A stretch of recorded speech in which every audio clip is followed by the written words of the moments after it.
भानु 27 साल के हैं और उन्हें काफ़ी समय से पेट में दर्द और सीने में जलन की समस्या है। वो इससे निपटने के लिए एसिडिटी की दवा खा लेते हैं, पर अब दवा का भी असर होना बंद हो गया है। लक्षण भी और ज़्यादा बढ़ गए हैं। पेट एकदम फूल सा गया है, बहुत खट्टी डकारें आती हैं। डॉक्टर को दिखाया तो पता ये चला कि ये सिर्फ एसिडिटी का मामला नहीं है, गैस्ट्राइटिस की समस्या है। गैस्ट्राइटिस आजकल एक बहुत ही ज़्यादा आम प्रॉब्लम बनती जा रही है। लोग इसे महज एसिडिटी समझकर चलाओ इलाज ले लेते हैं, गोलियां खा लेते हैं, पर जब तक दिक्कत बहुत ज़्यादा बढ़ नहीं जाती, इस पर ध्यान नहीं दिया जाता। भानु चाहते हैं हम अपने शो पर गैस्ट्राइटिस के बारे में बात करें, ये क्यों होता है और इसका इलाज क्या है, डॉक्टर से पूछकर बताएं। तो देखिए, सबसे पहले ये समझ लेते हैं कि गैस्ट्राइटिस आखिर है क्या।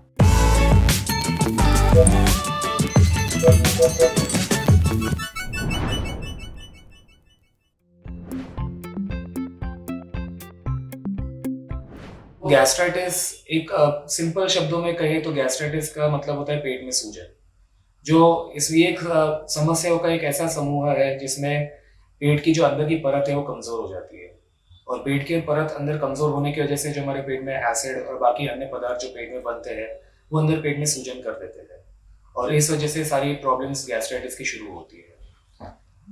ये बेसिकली आजकल बहुत कॉमन सा प्रॉब्लम हो गया है गैस्ट्राइटिस का, जो बच्चों से लेकर वृद्ध लोगों में काफी पाया जाता है। गैस्ट्राइटिस इसलिए भी जरूरी है क्योंकि आगे जाके अगर इसको सही उपचार ना किया जाए या फिर काफी सालों तक ये गैस्ट्राइटिस की तकलीफें रहती है, तो इससे आगे जाके पेट में छाले या जख्म या फिर बहुत कम केसेस में कैंसर की भी शिकायत हो सकती है। सबसे पहला कारण है कि खाने पीने में अगर हम ध्यान ना रखें तो उस वजह से गैस्ट्राइटिस हो सकता है। तो खाने पीने में अगर हम बहुत सारा तेल, तली, तीखी चीज़ें खाते हैं तो हमें गैस्ट्राइटिस की शिकायत हो सकती है। बाहर का जंक फूड खाना, बहुत ज़्यादा स्पाइसी ऑयली नॉनवेज लेना, इससे भी हमें गैस्ट्राइटिस की शिकायत हो सकती है, पेट में सूजन हो सकती है। अगर हमारी फिजिकल एक्टिविटी बहुत ज़्यादा कम है या फिर हम बहुत ज़्यादा तनाव या स्ट्रेस या एंजाइटी में रहते हैं तो ये भी कारण हो सकते हैं गैस्ट्राइटिस होने के। और अधिक मात्रा में धूम्रपान या फिर अल्कोहल का सेवन करने से भी बहुत ज़्यादा गैस्ट्राइटिस की शिकायत हो सकती है। अगर हम बहुत ज़्यादा दवाइयाँ खाते हैं, दवाइयों का सेवन करते हैं, जैसे कि दर्द की दवाइयाँ या फिर एंटीबायोटिक्स के सेवन करते हैं, तो वो भी काफ़ी मात्रा में अगर ली जाए तो इनसे भी पेट के अंदर सूजन डेवलप हो सकती है, जिसको हम गैस्ट्राइटिस कहते हैं। एक और भी कारण है कि बैक्टीरिया का इन्फेक्शन, जिसको हम हेलिकोबैक्टर पाइलोराई यानी कि एच पाइलोराई हम कहते हैं, ये भी कभी कभी हमारे खाने पीने की चीज़ों में पाई जाती है, और अगर इसकी वजह से भी ये भी अगर हम हमारे पेट में पाई जाती है बैक्टीरिया, इसकी वजह से भी गैस्ट्राइटिस की शिकायत हो सकती है। तो ये सारे कारण हैं। और एक बहुत ही अनकॉमन भी कारण होते हैं, जैसे कि अगर कोई बड़ी बड़ी बीमारी हो, जैसे कि HIV हो गया या फिर कोई ऑटोइम्यून गैस्ट्राइटिस हो गया। ऑटोइम्यून गैस्ट्राइटिस का मतलब ये होता है कि हमारी जो शरीर है वो हमारे पेट के अंदर की परत को ही डिस्ट्रॉय कर देती है, तो ऐसे केस में भी हमारे पेट की परत डिस्ट्रॉय होने की वजह से गैस्ट्राइटिस की शिकायत हो सकती है। सबसे पहला लक्षण होता है कि पेट के ऊपरी हिस्से में या फिर लेफ्ट साइड में मिडिल में आपको हल्का सा दर्द होगा। ये सबसे कॉमन लक्षण पाया जाता है गैस्ट्राइटिस में। पेट की ऊपरी या फिर लेफ्ट हिस्से में जब हल्का सा पेन होता है तो उसको गैस्ट्राइटिस की वजह से हो सकता है। और भी काफ़ी लक्षण होते हैं, जैसे कि ये दर्द पीछे कमर में भी आपको हो सकती है, साथ में पेट में जलन हो सकती है ऊपरी हिस्से में, पेट का फूलना, पेट टाइट लगना, पेट भरा भरा लगना, ये भी काफ़ी कॉमन लक्षण है गैस्ट्राइटिस के। कभी कभी हमें डकारें भी आ सकती है बहुत अधिक मात्रा में, या फिर हमें मछली जैसा लग सकता है, उल्टी जैसा लग सकता है हमें। कभी कभी यही जो एसिड रहता है वो ऊपर आने की वजह से हमें सीने में जलन या फिर मुंह में खट्टा पानी, खट्टा डकार आ सकता है। और कभी कभी हमें ये भी लग सकता है कि भूख हमें बहुत कम लग रही है, या फिर हम जितना खाते हैं थोड़ा सा खा के हमें लगता है कि हमारा पेट भर गया है। तो ये सारे गैस्ट्राइटिस के लक्षण होते हैं। लेकिन अगर कुछ गैस्ट्राइटिस के कॉम्प्लिकेशन हो जाते हैं, जैसे कि अंदर अल्सर हो गया है या फिर कोई कैंसर हो गया है, तो उसमें आपको काफ़ी सीवियर ज़्यादा मात्रा में पेन होगा, या फिर आपको भूख बिल्कुल नहीं लगेगी, या तो फिर आपका वजन बहुत ज़्यादा कम हो जाएगा, या फिर कभी कभी आपको खून की उल्टियाँ या फिर मल में भी आपको खून निकल सकता है। तो इसके लिए काफ़ी दवाइयाँ भी आती है। सबसे पहले तो दवाई ये होती है कि प्रोटॉन पंप इनहिबिटर, जिसमें हम रैबिप्रेसोल, लैंसोप्रेसोल, ओमेप्रेसोल, ये दवाइयाँ क्या करती है कि एसिड को बनाना बंद कर देती है। तो इससे जो अंदर की परत है स्टमक की वो थोड़ी नॉर्मल हो जाती है, और इससे गैस्ट्राइटिस काफ़ी हद तक ठीक हो जाता है। या फिर और भी दवाइयाँ हैं, जैसे कि हिस्टामिन ब्लॉकर्स होते हैं, जैसे कि रैनिटिडिन, फैमोटिडिन, ये भी एसिड को कम बनाता है। और भी अधिक दवाइयां हैं जैसे कि एंटासिड्स, आपने सुना होगा। एंटासिड्स जो लिक्विड एंटासिड्स रहते हैं, जो अंदर के बने हुए एसिड को न्यूट्रलाइज करता है, जिससे गैस्ट्राइटिस की शिकायतें कम हो जाती है।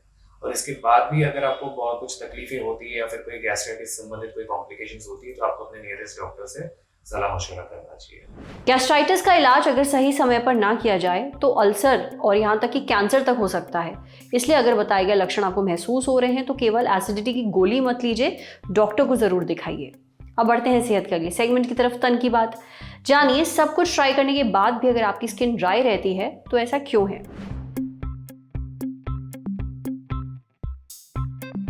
अगर बहुत मेहनत के बाद भी आपकी स्किन ड्राई ही रहती है तो उसके पीछे कुछ आम गलतियां जिम्मेदार हो सकती हैं।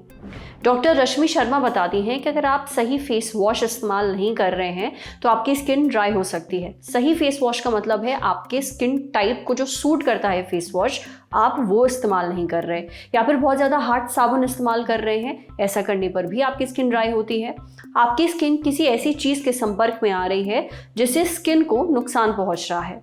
अगर आप काफ़ी देर तक नहाते हैं तो भी ऐसा होता है। अमूमन 3 से 4 मिनट में आपको शरीर पर साबुन लगाकर उसे धो लेना चाहिए। ऐसा ना करने से स्किन का जो नेचुरल ऑयल है वो ख़त्म हो जाता है। कई बार मौसम बहुत ज़्यादा ड्राई होता है, ड्राई मौसम की वजह से स्किन भी ड्राई होती है। इसमें ज़रूरी है कि आप अपनी डाइट में फ्लूइड्स शामिल करिए। चाय कॉफ़ी से थोड़ा परहेज करिए। कुछ लोग बहुत खुशबू वाले मॉइस्चराइज़र इस्तेमाल करते हैं जिसकी वजह से स्किन काफ़ी ड्राई होती है, इसलिए कोई भी ऐसी क्रीम ना लगाएं जिसमें परफ्यूम हो।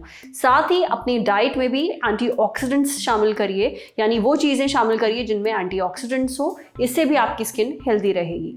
समझे। अब बारी है सेहत के आखिरी सेगमेंट की, खुराक यानी झकासी हेल्थ टिप। पेट गड़बड़ रहता है तो ये डाइट प्लान ज़रूर फॉलो करिए। हेल्दी लाइफ जीना चाहते हैं तो अपने पेट का ख्याल ज़रूर रखें, क्योंकि पेट में गड़बड़ होने से आपको कई सारी बीमारियां और दिक्कतें उठानी पड़ सकती हैं।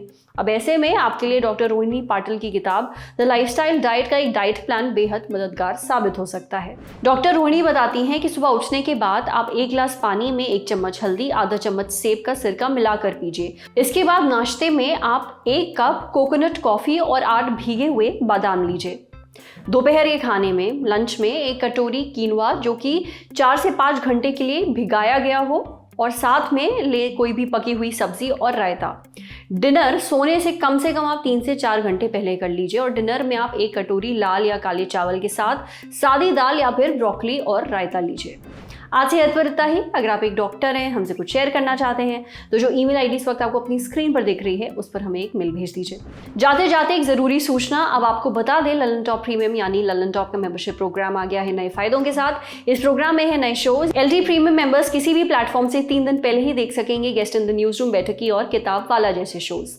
ललन टॉप के एंकर्स हर हफ्ते करेंगे आपसे #AMA माने आस्क मी एनीथिंग, आपसे करेंगे लाइव चैट, देंगे सवालों के जवाब। ललन टॉप के न्यूज रूम में क्या होता है, अर्ली एक्सेस व्लॉग में दिखेगी न्यूज रूम की रोचक उठापटक। मजेदार स्टिकर्स के साथ चैट कमेंट करके आप नजर आएंगे सबसे अलग। इन स्टिकर्स का इस्तेमाल आप यूट्यूब के चैट्स और कमेंट्स में भी कर पाएंगे। इस मजे के लिए आपको क्या करना होगा, बस जाना होगा ललन टॉप यूट्यूब चैनल पर और ज्वाइन बटन दबाना होगा, और सिर्फ 59 रुपए में मिलेगा आपको महीने भर का ललन टॉप मजा।